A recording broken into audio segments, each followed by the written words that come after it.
Greetings, everyone. Welcome to episode 2 of episode 2 Attack of the Clones. I am your host, as always, Castantino, and now we're going to be talking about what I did like about Attack of the Clones. And honestly, I think the romance subplot is what really kind of kills the movie. But who knows? That's my opinion. But enough of that. So we're going to put. So the newest subplot, the other plot, which is the main plot of the whole movie, is the Detective Obi-Wan Kenobi. Detective Obi-Wan Kenobi's story basically starts when Padme is attacked in an attempted assassination. They chase after the assassin, and then the assassin is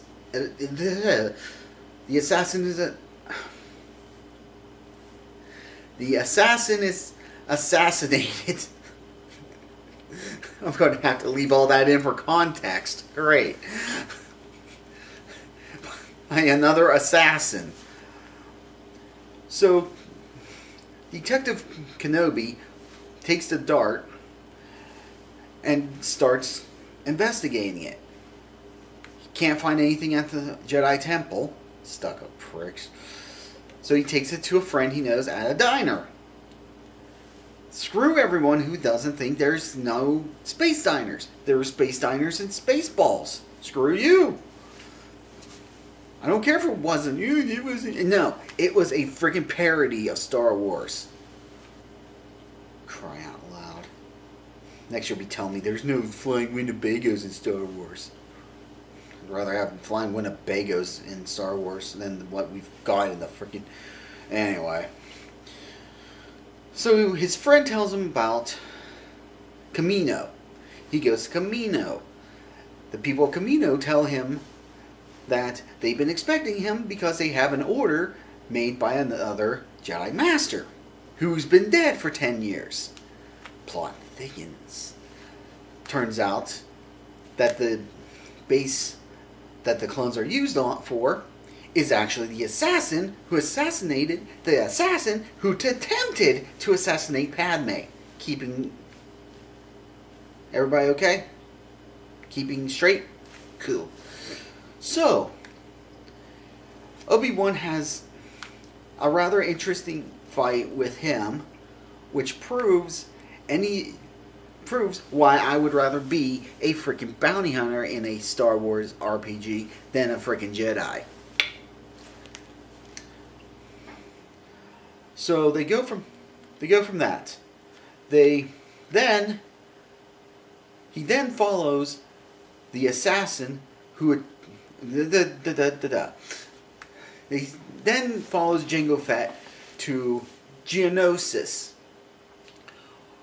where after nearly getting blown up, he goes down and learns that the whole time, dun dun dun, Padme was actually right when she told the stuck-up Jedi that Count Dooku was the guy involved in it all along, despite the Jedi insisting that, oh, he wouldn't do that.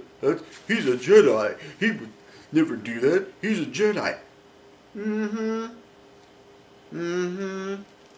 probably the wank assholes who kept Anakin as sexually frustrated by telling him not to wank once in a while.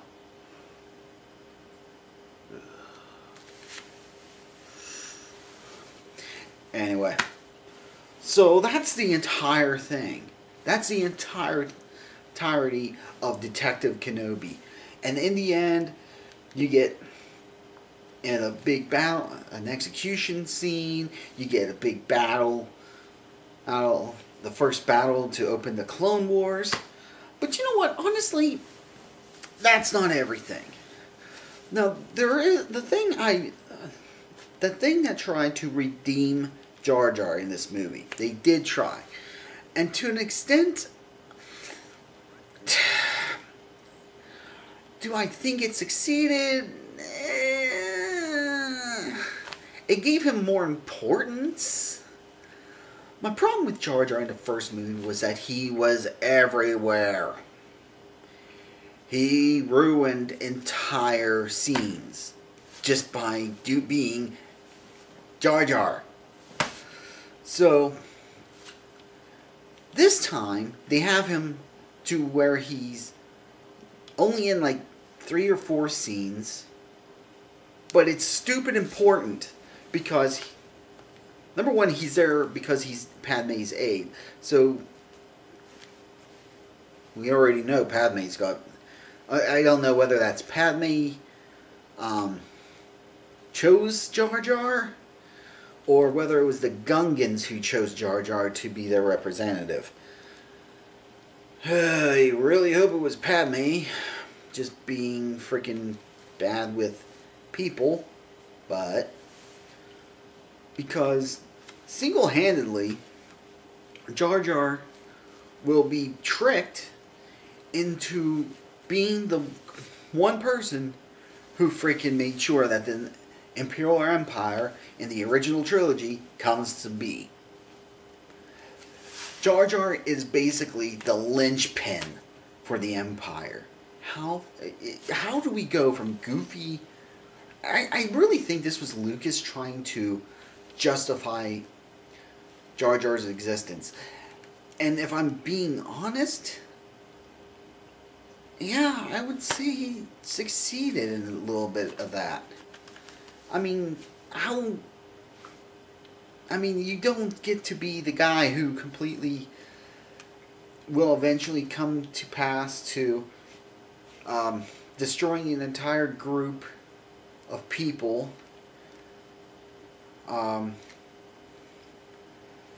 causing the entire galaxy to go into,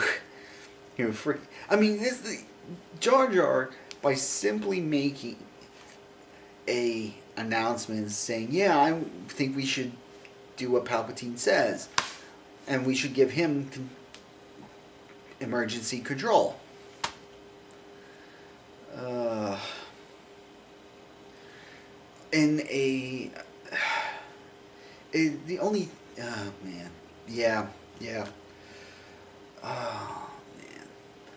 So, yeah, that was Jar Jar.